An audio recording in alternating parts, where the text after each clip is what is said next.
I know what it's like when you have no energy or motivation to do anything. Your mind and your body are completely exhausted. You can't think straight. You are just burnt out. Trust me, I have been to rock bottom and back a few times, but it's time to stop neglecting ourselves, our lives, and our goals. And I'm going to be sharing with you how to get out of a slump fast, start new healthy habits, improve your mindset, and also just avoid that cycle of burnout when you're trying to get your life together. But if you are new, hello, welcome. My name is Lorraine and my channel is Lorraine Lux, and I like to call myself your self-care soul sister. So subscribe to the channel, sis, and join our soft living space. Like this video because it lets me know that you like this kind of content and also helps me out with the YouTube algorithm. So what is a slump? Essentially, a slump is severe burnout, which is a state of mental, emotional, and physical exhaustion. During my slump seasons, I wake up and I feel so tired. Even after having 8 hours or even 10 hours sleep sometimes, I would already be dreading the day ahead and there's a huge to-do list, and I'll start self-sabotaging, like, what is the point? I'm gonna fail anyway. Everybody else is ahead of me. I should just stay in bed and do nothing, and it will be a vicious cycle for days, months, weeks. That's because I lacked stability and structure. And the last times that I remember having a sense of stability and structure was either during education or in a workplace, because I knew what I was doing and when I had to be doing it. I had a timetable or some kind of calendar, and I had a system that kept me on track. So management structure, teachers, consequences for not doing something, and a reward system for doing something really well. So this helped me maintain a level of discipline, also motivation to do things even when I didn't feel like it. So I knew that I had to translate that level of structure and stability into my own personal life, and I created my own system which had the elements of routine, timetable, reward system, consequences, and I also added reflection, progress tracker, and also planning. And having this structure helped me remove that level of overwhelm and dread when I woke up in the morning. So you need to think about what your system looks like to create that structure so you're not as overwhelmed. Is it writing things down in your notes? Is it having a template? Is it having Google Cal? Just having things in place, or maybe even a whiteboard or even poster stickers, because you're training your mind to be disciplined and to also get out of that slump. A lot of people wait until they feel better, or they're not in a slump, or they're not burnt out, to actually start being productive. You have to trick your mind. You have to improve your mindset by doing things even when you don't feel like it initially, until you start feeling like. Another way that I created structure was by creating a perfect not so routine morning routine. I have a whole video, I will link it somewhere there. I would have times the night before when I would plan out all the things that I was going to do the following day. I'll be feeling so pumped and so motivated, and I would wake up the following day and I'll be like, get somebody else to do it. I'll be running late, I will be rushing to drop my daughter off, not eating, not looking after myself. And that's because I didn't have healthy habits in the morning to do those big tasks, those daunting tasks, and to just have time for self-care, to look after yourself. Because as busy women, that's the first thing that's always going to go. Your skincare, your sleep, exercise, because you are so busy. But having a morning routine not only helps you with that structure, but it also helps you to achieve your goals whilst you're also looking after yourself, because you have set yourself up for success. When my mom passed away a few years ago, I was severely depressed. I wasn't looking after myself. I was barely showering. I wasn't eating. I wasn't sleeping, and I would spend majority of my time in bed. I was off sick and I wasn't working at the time. And after a while, I thought, instead of doing the same thing that I always do, to just go back to work because it helps me to distract myself and I have that sense of structure, right? I'm gonna go into survival mode where I'm focusing on the small things, like actually looking after myself, eating, breathing, bathing. Something that I picked up from Maslow's hierarchy of needs, right? That there's no point focusing on the big goals, like going to work. What if I lose my house? All the other responsibilities and things that we have to do if you haven't got the basics. So I made a to-do list of my survival tasks: eating, showering, getting dressed, making my bed, cleaning the house, cooking, and not ordering takeaway. When you're in the trenches of a slump, you just need the bare minimum. You are in survival mode. You can then start thinking about the bigger picture, your goals, or buying a house, getting out of debt, paying your bills. Like James Clear says, your habits is the way that you embody an identity. So you need to remove the overwhelm of your big goals and your desires and replace them with small habits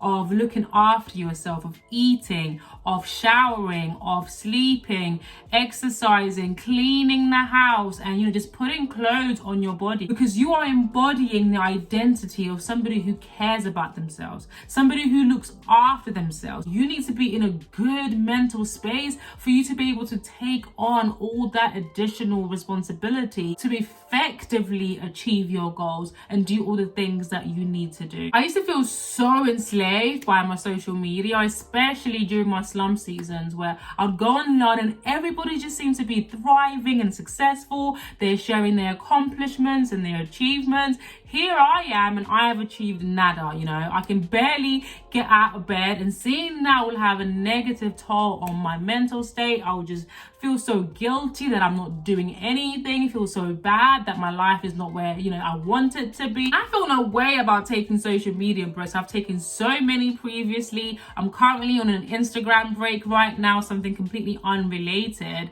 But when I would come back, and I'll be feeling so much better about myself, so positive, rejuvenated, and productive, it would only take a few months until I was triggered again. And that's because I was following people who were no longer inspiring me, who were no longer motivating me, but actually just making me feel worse about myself and my life, until I realized that I don't owe that person anything, whether I actually know this person or whether I don't. If your content is impacting me in a negative way, blocker. Or sometimes I might mute, okay, if I feel like maybe in a few months I might be better again. If I'm not, blocker. By continuing to follow these people, you are telling the algorithm that this is the kind of content that you want. So guess what? They're going to keep on serving you that same kind of content in your explore page or on your recommended page. But if you block that person, or if you remove that person, and you actually start looking for people who do inspire you, who do align with who you are and where you want to be, who do motivate you, you're now training the algorithm to be like, okay, she now likes this. And then what it will do is start serving you that new content that you're actively searching and looking for. So yes, it's good to take social media breaks, but when you are on social media, you should be having a good, healthy experience. Like, as a content creator, and also for my business, it is my job to be online, but I just need to make sure that it is a healthy way. Whether I'm using it for my own personal use or for business use, it shouldn't be to the point that it's detrimental, right? Because I've now trained the algorithms of all these social media platforms on the days where I don't feel like doing anything, I don't feel like working out, I'm not looking after myself. If I go on YouTube or TikTok on social media,